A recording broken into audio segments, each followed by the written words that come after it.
الشيطان وليربط على قلوبكم ويثبت به الأقدام. Remember when he overwhelmed you.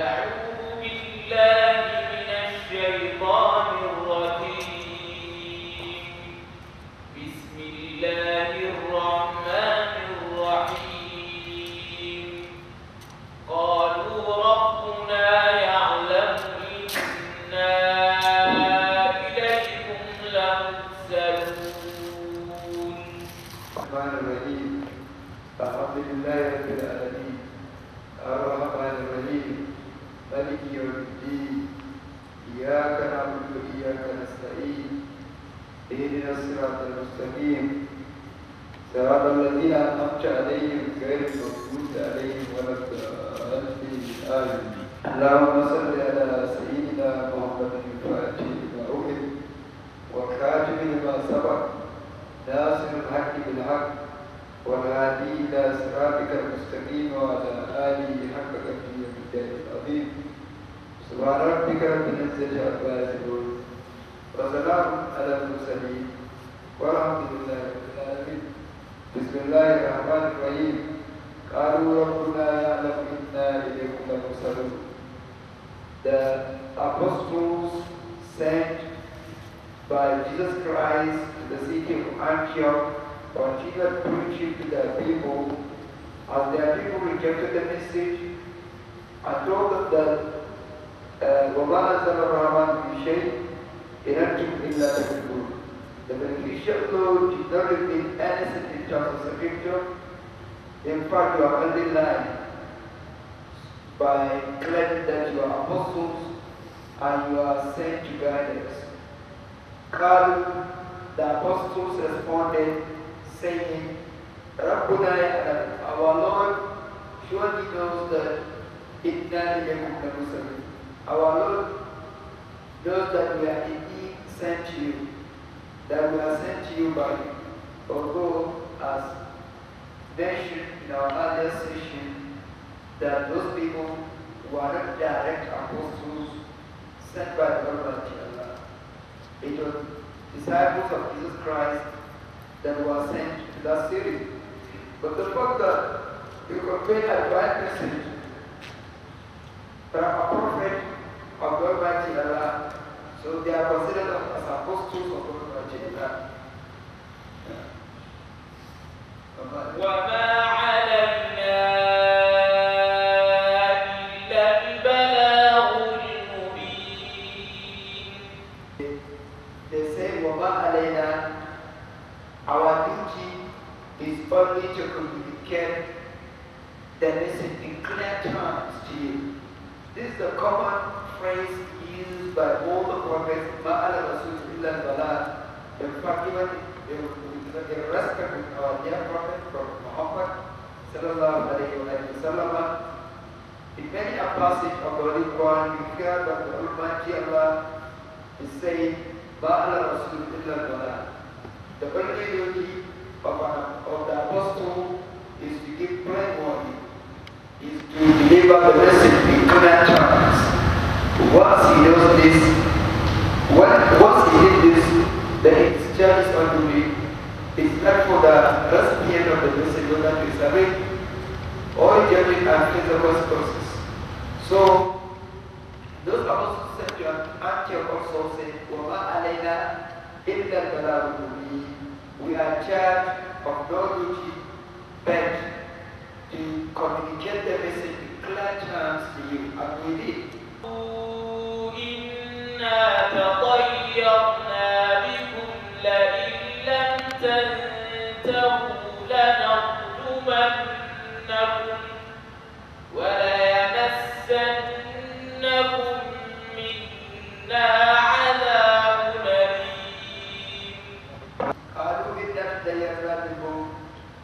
As usual, whenever a divine message is delivered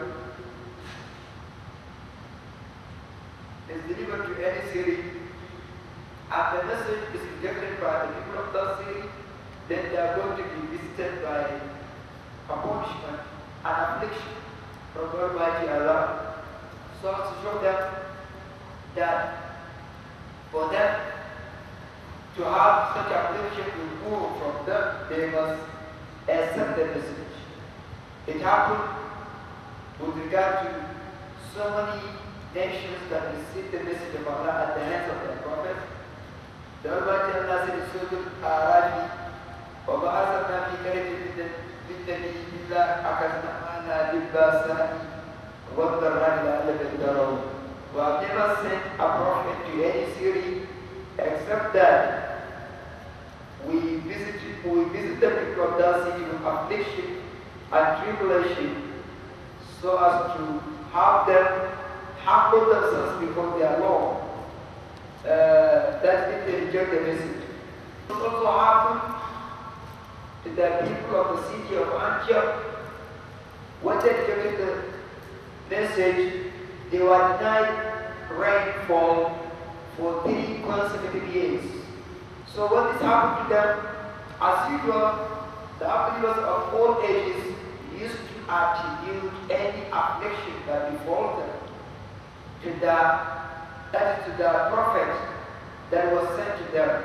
They would say that this affliction was caused by the admonition and the prediction of that prophet, because he has fallen out of harmony with the established norms of that people.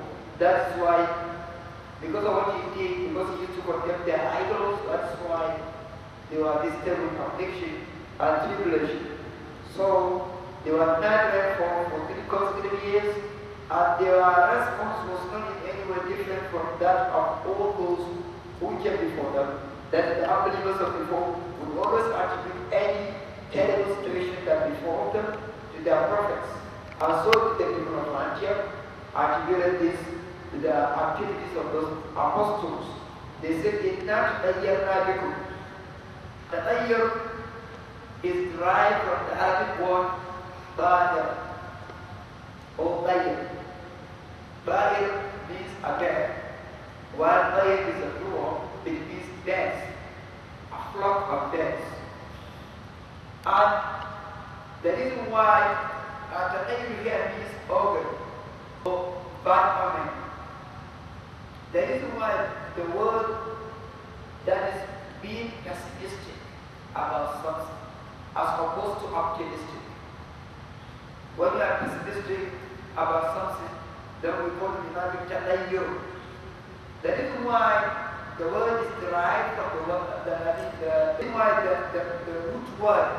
the root word is Dahiru is the Arab of the pre-Islamic period of ignorance or Jahiliyyah.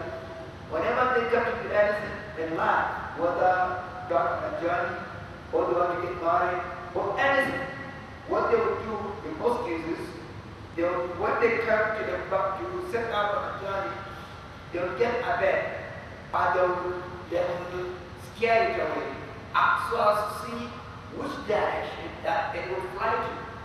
If it flies to the right direction, then it means what they are about to do is good. Then they will be optimistic of what they are going to do. They will have optimism, because they will derive optimism from that. They will see what they are going to do.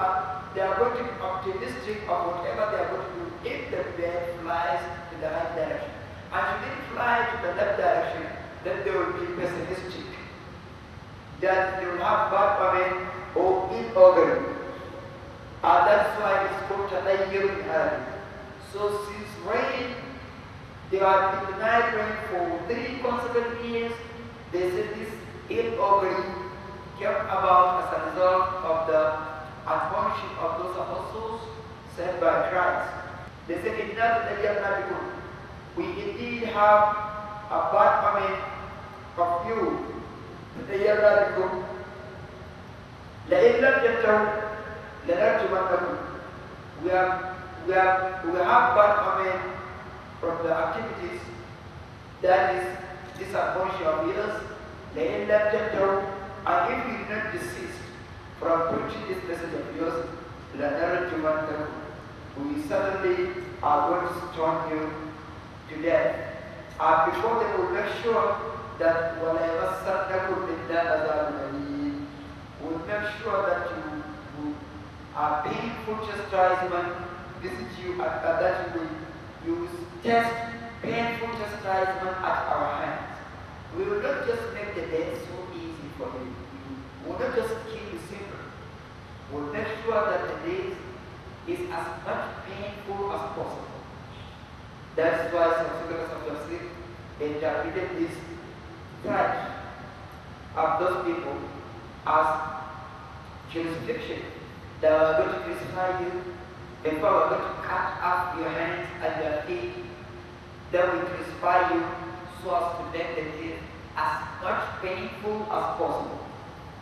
They will afflict them so that they will get them to stop from preaching. قالوا طائركم معكم أئن ذكرتم بل أنتم قوم مسرفون. Your bad omen comes only from you. Your bad omen, your ill-augury lies with you. It doesn't emerge as a result of our activities. That's our admonitory activities at all. What we deliver to you is a divine message. So it is because you rejected that message. This is the established pattern of the Almighty. Any nation that rejected this message, He will visit them with tribulation so that they will get them guided, so that we will have them humble before Him and before the message with which He sent His prophets. Here it's not that the Almighty Allah wanted to have them converted to the religion at all costs. No, it's only His established culture. Whenever He sent a prophet to any nation, and if they reject the message, so that they will have them humble, that they will humble themselves before Him subhanahu wa ta'ala. Then let's have it at the back of our mind that there is difference between Bashir and Iran. The Almighty Allah might will something, He might command something and will something else. وَأَمْرُهُ يُغَيِّرُ الْإِرَادَةِ His أمر ذات العباد. His command might differ from His will. Because He commanded all the people of God to submit to Him and accept the message at the hands of His prophet. But He no will. Had He willed, none would have been an unbeliever at all. All would have converted. You can see how His command differs from His will. So the fact that He said, I visit them with terrible situation so that I can get them humble themselves before me. This doesn't necessarily mean that when they refuse to be humble and when they refuse to be subdued by such tribulation, that the wisdom is the purpose is defeated. No, not at all. This only is His own established pattern. That's how He used to deal with the unbelievers whenever they rejected His message.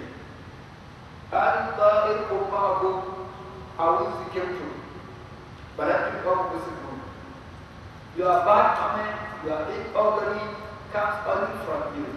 It lies with you. Is it only because you are being admonished to accept the message that you attribute your predicament to the admonition we deliver to you? That is the message we deliver to you? No. But it's not like that. It's only that because you are excessive in your unbelief, you are excessive in your criminal activities. No crime can be any graver than associating partners with the Almighty Allah.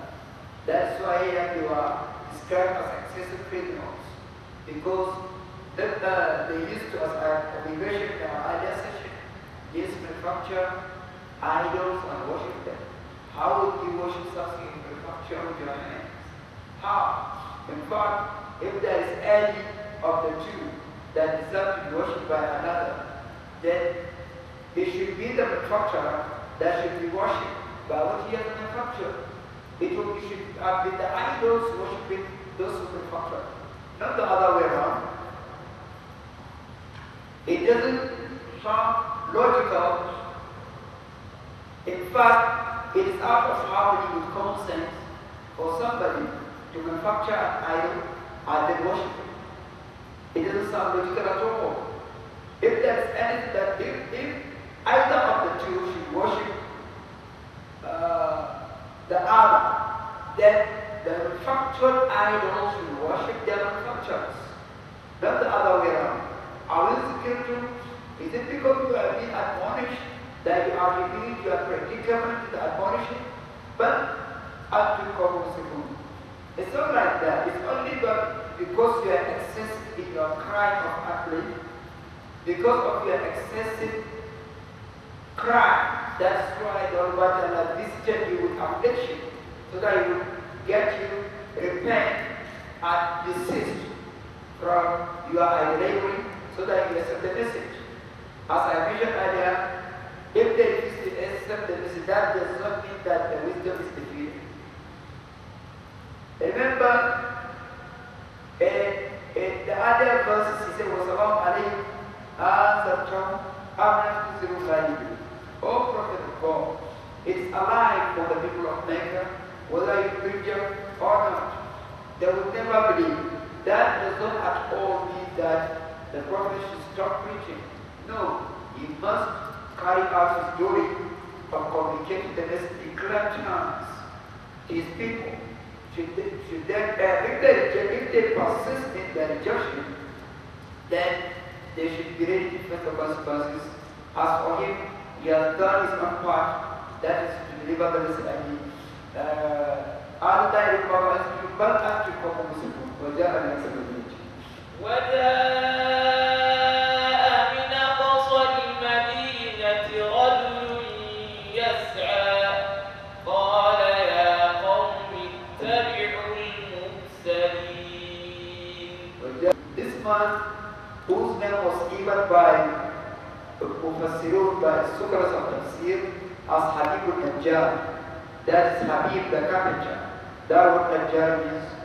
The reason why he was so nicknamed is not a nickname, rather it signifies his own profession, his own occupation. He used to manufacture idols, he used to make them of wood. You know, this is the business of a carpenter, right? He will sell them, and he too used to worship. Some scholars of Tafsir say this man had an early son. When the apostles came on their way into the city, they encountered him. So they preached to him. He said, if his early son would be cured, he's ready to convert and accept the message. Others said, no, it was he himself that was sick, because he was an leper.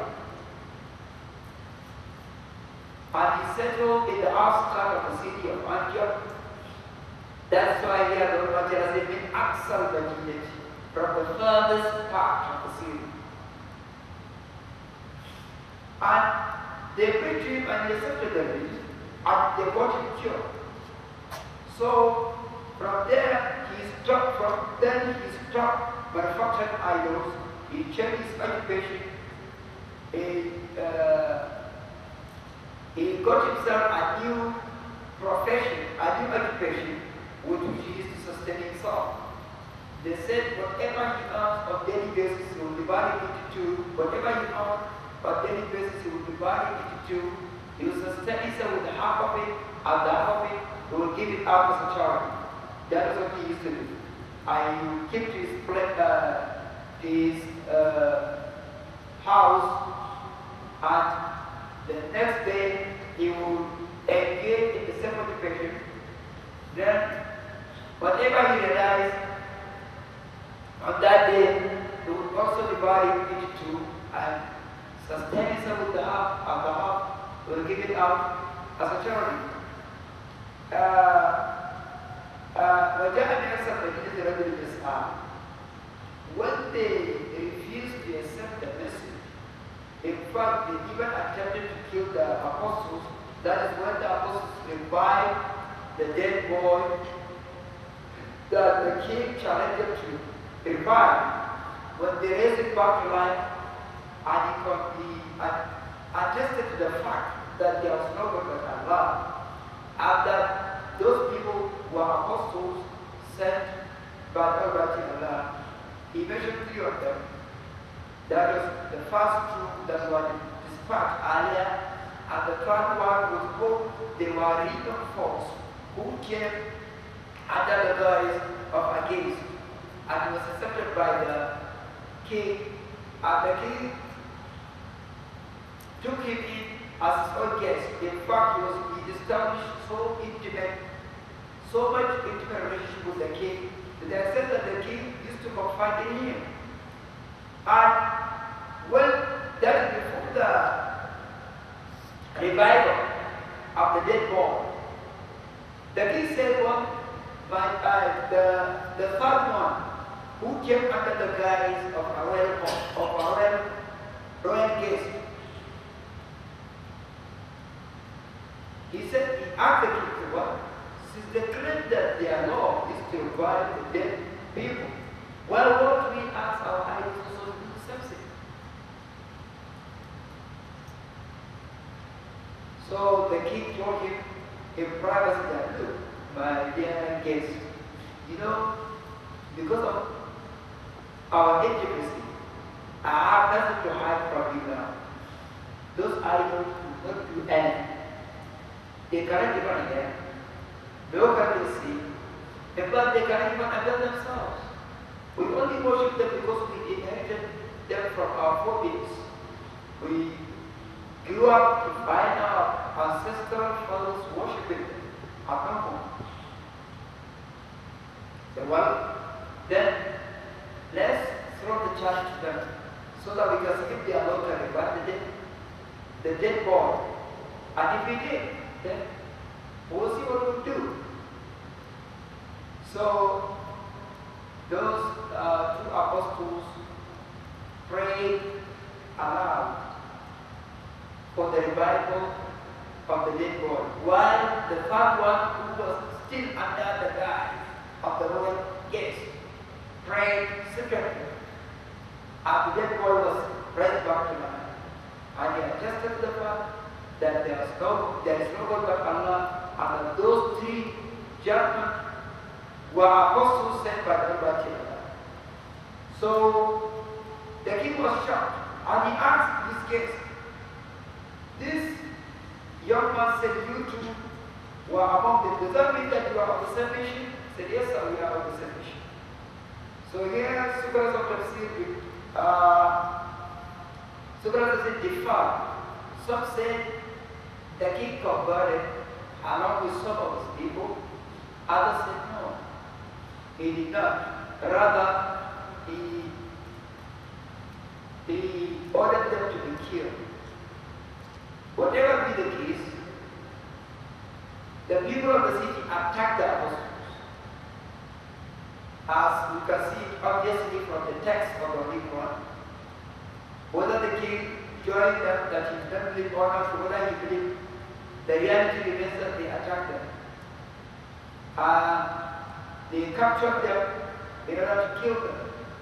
So Habib Najjar, that old man that they converted first before they came to the city, heard that they were about to be killed. He came running from the farthest end of the city, that is where he used to reside. وَجَاءَ مِنْ أَقْصَى الْمَدِينَةِ, there came running from the farthest end of the city, رَجُلٌ أَمَانٌ يَسْعَى, he came running in a hurry so as to rescue those apostles. قال يا قوم اتبعوا المرسلين. When he came, he started preaching to his people, قال يا قوم اتبعوا المرسلين. He said, "Oh my people, follow the apostles sent to you." He kept repeating his people so as to convince them not to attack the apostles. اتبعوا من لا يسألكم أجرا وهم مهتدون. Interview Habib al-Najjar continued preaching his people. Interview, follow man la yas'alukum ajran. Follow those who will ask you no wages for the delivery of the message. Ajran, what will put you? And they themselves are guide. Of course, somebody by pose as a guide. He might not ask you any wage. But he is a man of the guide. He might lead you astray. And others might claim wages for what they have done. So he said, follow those apostles that will ask you no wages for the delivery of the message. They are going to deliver you from the torment of the hellfire, and they will take you to paradise, and you pay them no wage for that. This is the common attitude of the apostles of Allah wherever they are. As we have read in our last year's session in Surat where the apostles declared, that is about a couple of years ago, in Surat where all the apostles starting from Prophet Noah, each one of them declared, وَمَا أَسْأَلُكُمْ عَلَيْهِ مِنْ أَجْرٍ إِنْ أَجْرِيَ إِلَّا عَلَى رَبِّ الْعَالَمِينَ. I will ask you of no wage for the delivery of the message. In fact, my word lies with the Lord of the universe. So the Prophet Hud tells people that Prophet Salih, Prophet Shu'aib, and all the prophets. Of course, including our dear Prophet, Prophet Muhammad sallallahu alayhi wa sallam. In Surat al-Quran, he said, قُلْ لَا أَسْأَلُكُمْ عَلَيْهِ الْأَجْرِ إِلَّا مَنْ شَاءَ أَنْ يَتَّخِذَ إِلَى رَبِّهِ سَبِيلًا. قُلْ مَا أَسْأَلُكُمْ عَلَيْهِ الْأَجْرِ. I will never ask you of any wage for the delivery of the message.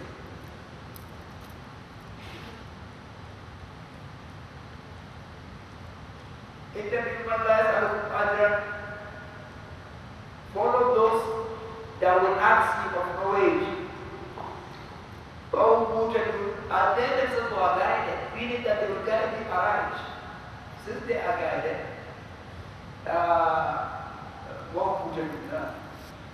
وما لي لا أعبد الذي فطرني وإليه ترجعون. They asked him, saying, do you mean that you have joined their religion? That you have abandoned worshipping idols, that you join them in their monotheism? They asked him. So he responded saying, وَمَا لِيَ لَا أَعْبُدُ الَّذِي فَطَرَنِي وَإِلَيْهِ تُرْجَعُونَ. Why would I worship him who originated me? فَطَرَنِي وَإِلَيْهِ تُرْجَعُونَ. And all of you, including I, will be returned to him on the day of resurrection for judgment. Why won't I worship him? Of course, since he is the one that originated me, he is the only one worthy to be worshipped and identified as one and only God. الذي فطرني. There is a difference between فطر and خلق literally, not conceptually.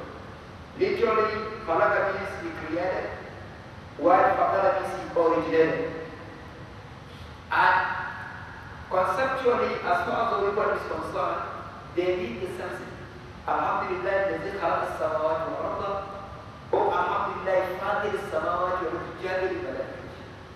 So that I'm starting with praise be to Allah, the one that created the heavens and the earth. Was on Father started with praise be to Allah, the originator of the creation of the heavens and the earth. They all be the same as far as the Almighty Allah is concerned. But in their literal senses, they are quite different. Khalaqa might be somebody that created, yet he copied from somewhere else. While Fatara means he originated, without coming from anywhere. When he said Fatara, he originated, they all mean the same thing as far as the Almighty Allah is concerned. Why would I, what's the matter with me that I wouldn't worship him who originated me? Fatarani, what ilayhi turja'un, all of you are going to be returned to him on the day of resurrection for judgment. Here, Surat Tafsir said, there is a wisdom behind ascribing the creation to himself and the resurrection to his people. He said, why won't I worship him who originated me? And he will be resurrected. He didn't say, I will be resurrected. Why? Because they themselves believe that they were not created by idols. They knew that idols can create nothing. If an idol themselves were created, والذين تقول لا يخلقون شيئا وهم يخلقون. The idols you worship beside the Almighty Allah are never created anything. They themselves were created. But in the case of resurrection, they don't believe it. And at the same time, when he said, why won't I worship the Lord, him who originated me, he was mentioning the favors the Almighty Allah did him. Of course, the first favor is created in the first place, right? And the resurrection is closer to that. The resurrection, and it will send a word of warning to them that after the resurrection they are going to be judged by the Almighty Allah. That's why he ascribed resurrection to them and ascribed for creation to himself. Creation, a favor, resurrection, a warning. Because they are going to be judged after resurrection. وَمَا لِيَ لَا أَعْبُدُ الَّذِي فَطَرَنِي. Why won't I worship him who originated me? When they tell them, you are going to be resurrected, you are going to be returned to him for judgment.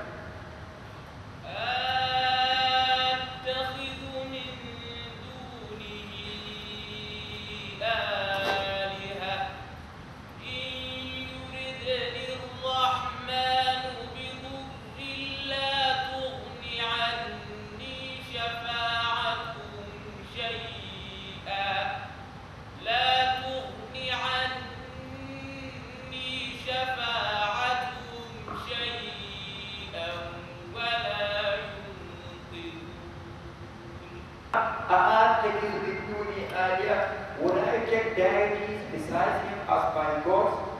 Would I take idols beside him as my gods? Beside him? Should the Almighty Allah will any harm to me? لا تُلْقِ أَنِّي شَفَاعَتُهُمْ شَيْئًا. Their intercession will be of no avail to me at all. It will avail me, their intercession will avail me that it will not avail me at all. Their intercession. وَلَا يُمْكِنُ أَنْ no can they rescue me. Should the Almighty wills any harm to me, they can never rescue me, nor can they intercede for me. So why would I worship them? Here, because he spent over 40 years worshiping the idols, praying to them so that they can cure him of his sickness of leprosy. And they couldn't, because of course they were helpless. In fact, they were not even alive. They were dead wounds. So he was talking out of experience. That he worshipped them for 40 years, they couldn't do anything. So why would he worship them again? I realized that it was Almighty Allah that originated his creation. How would he worship idols beside him? Also, let me tell you that they can never intercede for me.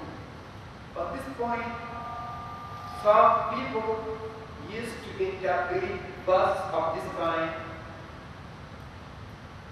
in the sense of saintly servants of Allah, that their disciples always wish them intercede for them in the hereafter. That you can see here, Habibul Najjar said clearly that the idols would cut, the decision of the idols would be of no other to him. Should the Almighty will any harm to him? Should the Almighty Allah will any harm for him? No intercession of any idol can avail him, can be of any idol to him. They will say that the students of those saintly servants of Allah, all those Sheikhs, always pray for their intercession. Intercession of idols is impossible, of course. In the past, those who appointed them, in what manner are they, in what way are they any closer to the Almighty Allah than those worshiping them? That's actually no point here. But in the case of the saintly servants of Allah, the Prophet ﷺ mentioned that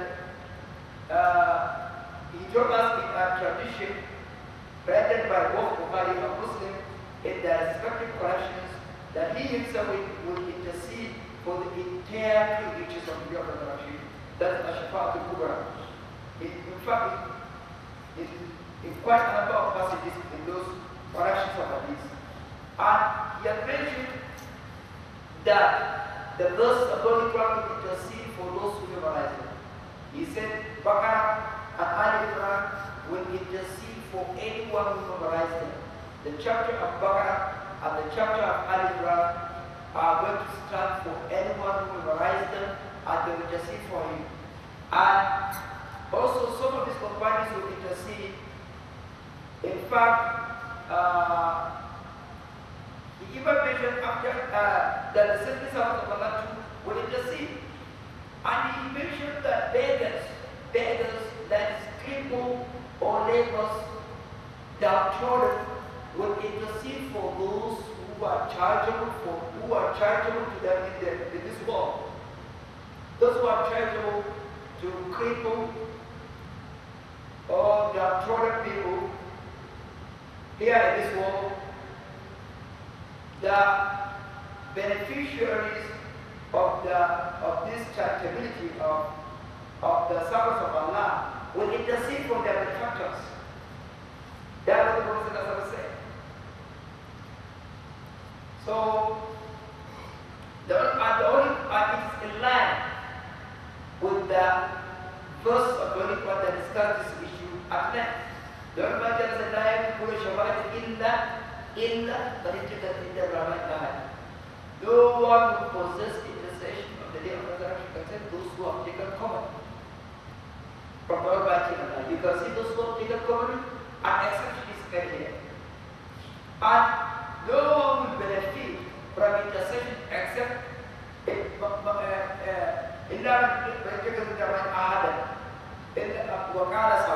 except those who pronounce the most upright word, that's shahada, la ilaha illallah. For the beneficiary of any intercession thereafter, he has to be sought, required, the principle of which is the pronouncement of the kalmatu shahada, la ilaha illallah, Muhammad Rasulullah. He has to be a Muslim for him to be considered for. But if he's an unbeliever, he would have no hope for intercession even from prophets. They would never intercede for anyone who did not die as a Muslim. لا تغني عني شفاعتهم شيئا ولا ينقذون. The intercession will be of no other to be because they are idols. ولا ينقذون, no can they rescue me should the Almighty Allah will anyhow to me. إني إذا لفي ضلال مبين. Indeed, if I were to do so, that if I were to worship the idols beside the Almighty Allah, I would indeed be in obvious error. That is, having identified the creator of the heavens and earth as my originator who originated me, then I should worship idols beside him, then I will be certainly in obvious error to do so. إني آمنت بربكم فاسمعون. So,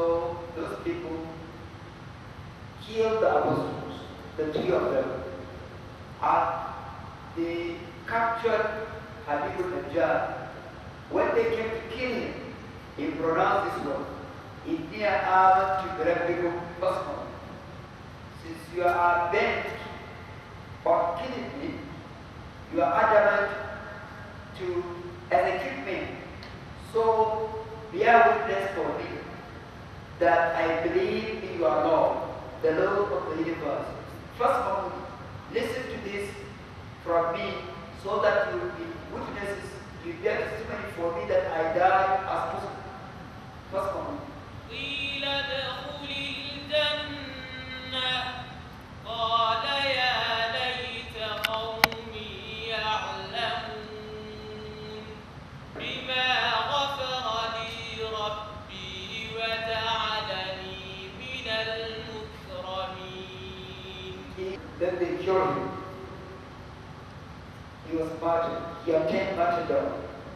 Then when he was killed, the Almighty Allah addressed him instantly. The moment he was killed, he said, enter into paradise. He did not have to face any trial for what he has done. He was forgiven. After all, he was a martyr. The Almighty Allah said, enter into paradise. Then before he entered, he exclaimed, Ya layta qawmi ya'lamun, how I wish that my people would know of how I am being treated by Lord here and there, not when he died, while dead. Ya layta qawmi ya'lamun, how I wish my people would know how my Lord accepted me. Bima ghafara li rabbi, how my Lord forgave me, wa ja'alani min al-mukramin, and he granted me fellowship of his servants, that of those he honored of his servant, those he admitted into paradise in honor. وَجَعَلَنِي, he made me مِنَ الْمُكْرَمِينَ, among his servants he honored. So the moment he died, he was admitted into paradise straight away. We should always remember that the Prophet said, Al-Qabr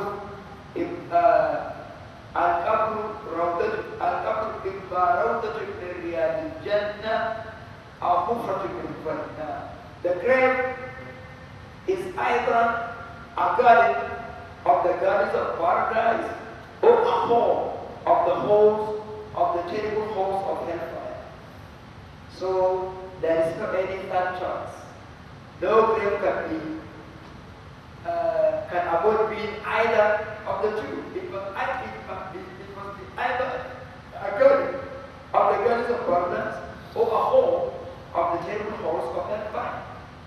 So the moment he died, he was admitted into paradise. Either will enter into paradise.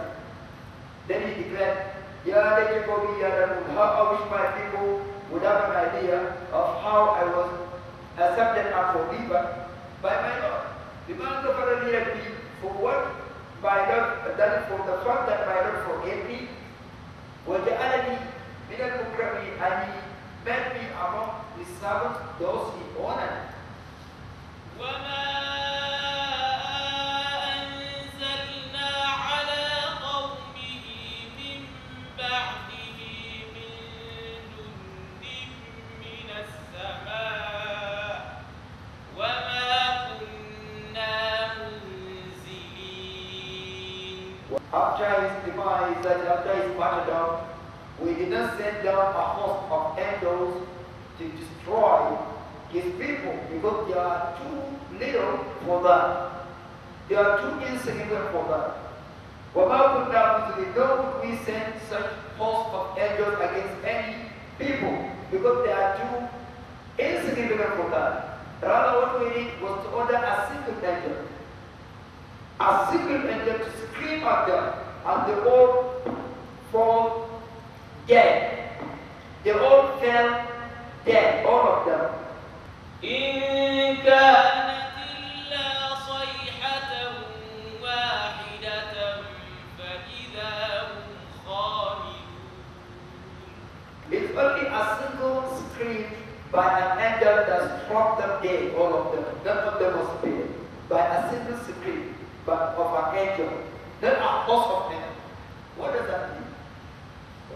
mentioning that no host of angels was sent down against them, only a single supreme. Imam Qurtubi said the reason why the Almighty Allah made this point is to show us how significant and how important our dear Prophet Muhammad is to the Almighty Allah. He said we should always remember that during one of several passages mentioned in the chapter Al-Imran, in the chapter Surat Al-Anfal, that a host of angels were sent down on the day of the Battle of Badr to fight the Meccan pagans. In fact, 1,000 of them. The Almighty Allah mentioned in the chapter Surat Al-Anfal, he mentioned that I am going to reinforce you with 1,000 angels against the Meccan pagans. Imagine, as if the Almighty Allah asks, what was the number of the Meccan pagans? The number was barely 1,000. The troops were 1,000 strong. So the Almighty Allah decided to send down 1,000 angels against 1,000 unbelievers. As if every single angel was meant to fight a single unbeliever. Imagine how important Prophet Muhammad is to the Almighty Allah. 1,000 angels against 1,000 pagans. Not only 1,000 angels. No high-ranking angel that mattered to the Almighty Allah that was accepted. All of them were sent down, including Gabriel, the Surat, Mikael, Angel Michael, that is Angel Israfil, Angel Azrael. All of them were sent down. We should remember that Angel Azrael also is the one in charge of taking the lives of all living things, living creatures. Here he was sent down with a sword to fight against the angels of Mecca. Angel Gabriel, the leader of all angels, was also sent down with a sword to fight alongside the Prophet. And the Israfil, the one in charge of the horn, all he needed was to blow in the horn for the last hour to be established. Yet that day was sent down with a sword to fight against the Meccan pagans. So this favor had never been done to any prophet except to our dear Prophet Muhammad.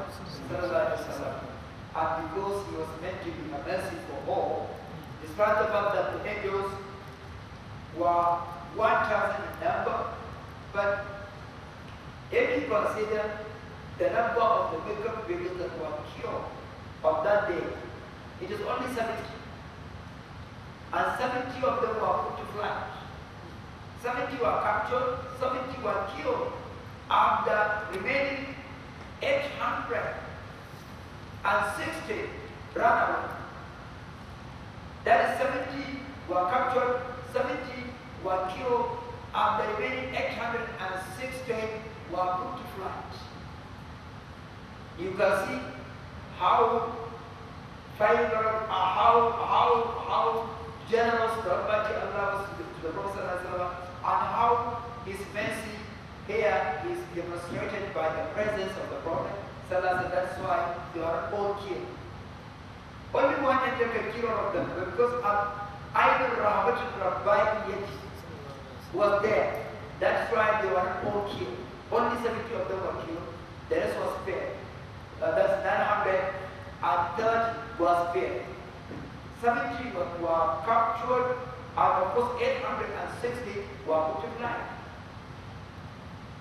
Because of the mercy represented by the Prophet on one hand, and because of his significance of Almighty Allah, that's why such huge host of angels were sent down against the unbelievers.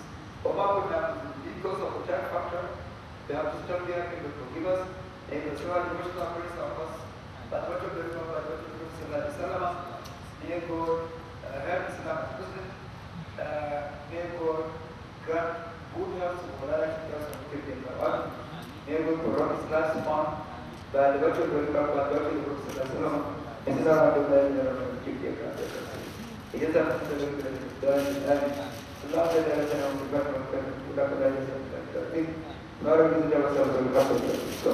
is a الشيطان وليربط على قلوبكم ويثبت به الأقدام. Remember when he overwhelmed you with drowsiness, giving security from him, and sent down upon you from the sky rain by which to purify you and remove from you the evil suggestions of Satan, and to make steadfast your heart.